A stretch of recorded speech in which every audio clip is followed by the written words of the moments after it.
창조와 진화는 그 주체는 물론 목격자도 없습니다. 증거물로만 판단해야 되는데 진화는 아예 창조와 비교도 안 될 정도로 적습니다. 일부 있는 것들조차 같은 종 안에서 환경에 적응해 나간 모습만 보여줄 뿐입니다. 반면에 이 땅의 모든 피조물들은 정밀하고 완벽하신 창조주의 흔적을 드러냅니다.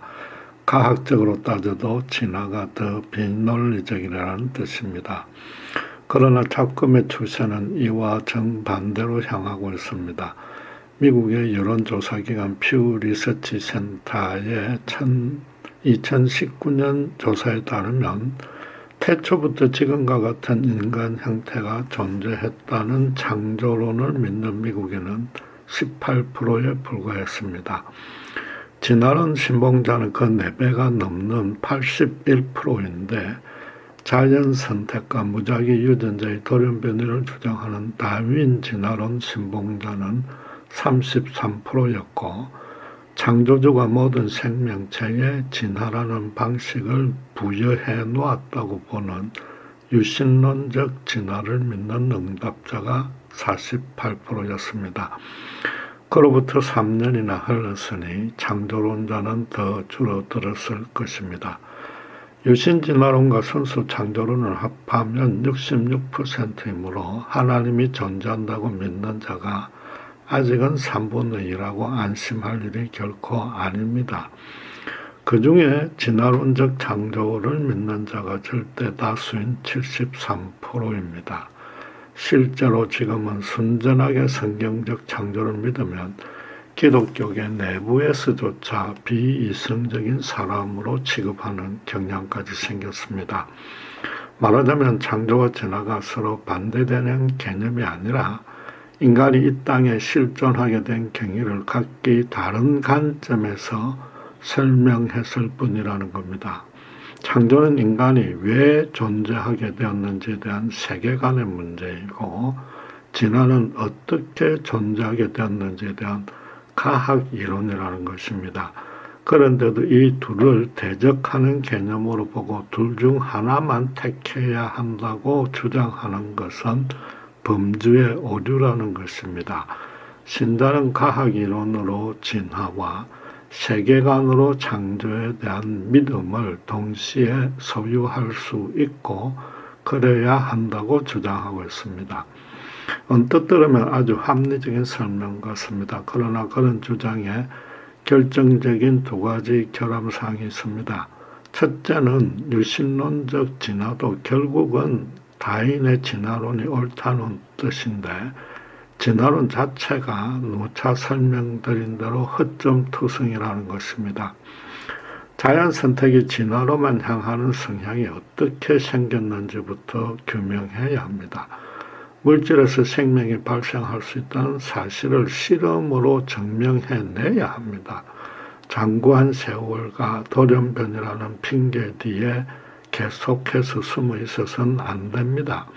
그렇게 하고 있는 한 진화론도 하나의 신념 체계를 갖춘 종교이지 결코 과학이론은 아닌 것입니다.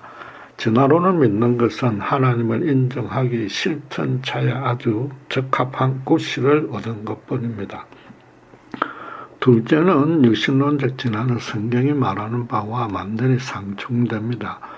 하나님이 진화라는 방식을 사용해서 인간이 이 땅에 있게 하셨다고 하지만 성경은 맨 처음부터 창조주가 유했으므로 종류별로 창조했다고 선언하고 그런 바탕에서 모든 기록을 전개해 나갑니다. 진화론적 유신론을 주장하는 자들은 지금 언어 유희를 하고 있습니다. 진화로 인간이 실존하게 된 경리만 알고 그와 동시에 성경에서 인간이 왜 존재하게 됐는지 의미만 알면 된다고 하지만 성경을 포기하지 않는 한 그 둘을 절대로 동시에 소유할 수 없습니다. 그 이론대로 따지면 그들의 하나님은 이상한 괴물로 변합니다.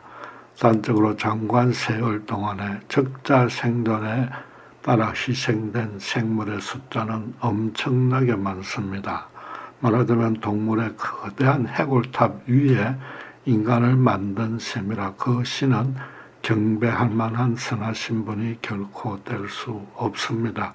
또 모든 피조물 안에 진화되는 성냥을 심어놓고 장관 세울 동안 스스로 진화되도록 손을 놓고 있다고 말합니다. 그 이론이 말하는 신은 모든 것을 만든 후에 운영 법칙을 부여해서 손을 놓고 있다는 이신론 또는 자연신론과 같아집니다.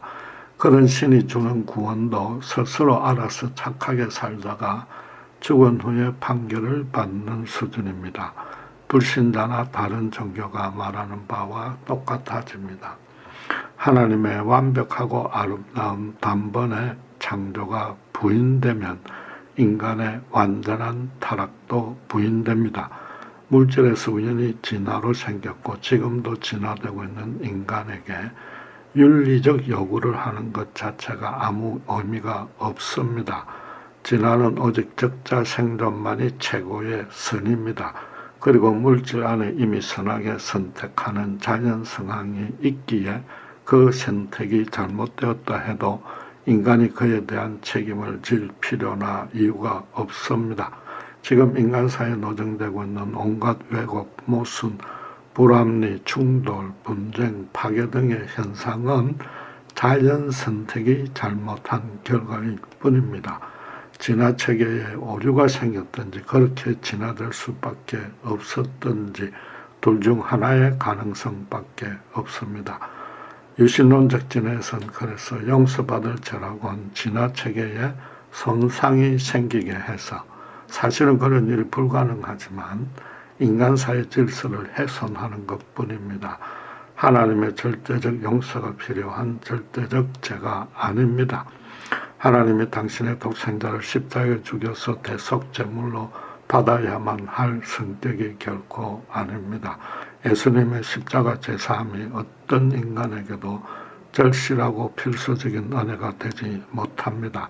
십자가는 인간의 종교성이 진화하다가 그럴싸한 장식품을 하나 더 추가한 것에 불과합니다. 무엇보다도 물질에서 진화된 인간이 부활과 영생을 소망할 필요가 전혀 없고 그럴 수도 없습니다. 성경은 절대적으로 선하고 아름답고 의로운 하나님의 뜻을 거역한 인간은 그분 앞에 도저히 설 수 없는 죄인이라고 선언합니다. 그래서 오직 예수 십자가에 드러난 그분의 긍휼만 소망해야만 인간이 가장 인간다워진다고 말합니다.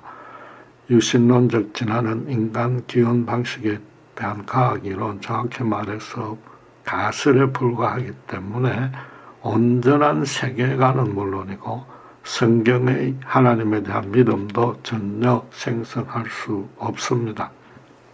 따라서 진화론적 창조는 창조를 가장한 진화론 혹은 창조주의 이름을 도용한 진화론 등으로 그 명칭이 바뀌어져야 됩니다. 최대한 양보해도 성경과 일치하지 않는 창조론이라고 시인해야 합니다. 진화론이 장관 선택과 돌연 변이의 핑계를 돌리듯이 유신론적 진화론도 창조주의 전능성 하나에만 핑계를 댄 것입니다. 그분이 만물과 특별히 인간을 만드신 목적과 인류 역사를 다스려가는 계획에는 전혀 신경 쓰지 않습니다. 그런데 세상 흐름은 대다수가 진화론을 믿고 있으니 뒤처지기 싫어서 하나님의 이름만 살짝 덧붙인 것입니다. 창조를 놓자니 하나님의 눈치가 보여서 뭔가 불안하고 그렇다고 창조를 주장하자니 세상 사람들 눈치가 보인 것입니다. 양쪽으로 눈이 돌아가다가 사팔뜨기가 된 것으로 내용적으로는 창조론도 진화론도 아닌 잡탕입니다. 말장난으로 사람들과 자신을 속이려 드는 헛된 시도인데 정작 창조주 그분은 절대로 속일 수 없을 것입니다. 성경을 온전히 믿는 신자라면 그들의 말장난에 속아 넘어가선 안 됩니다. 다시 강조하지만 유신론적 진화는 비성경적인 가설입니다. 만약 그것이 합리적이라고 여겨지면 성경 전체도 부인하거나 합리적이라고 여겨지는 부분만 골라서 믿고 모든 초자연적인 기사는 전설로 치부해야 됩니다. 그리고 실제로 그런 주장을 하는 사람들이 성경을 보는 태도이기도 합니다. 만약에 종간의 진화에 대한 분명한 증거들이 발견되고 화는 불가능한 복잡성도 과학적으로 명료하게 입증된다면 당장 전부터도 유신론적 진화로 갈아타겠습니다. 하나님이 인간에게 주신 합리적인 사고를 할 수 있는 이성을 거역할 수는 없고 그래서 하나님 그분을 거역하는 것이기 때문입니다. 세상 사람 모두가 온갖 핑계를 대면서 진화를 믿어도 하나님은 성경대로의 창조를 믿는 단 한 명을 찾으실 것입니다. 그분이 성경을 지었는데 어떻게 그러지 않을 수 있겠습니까?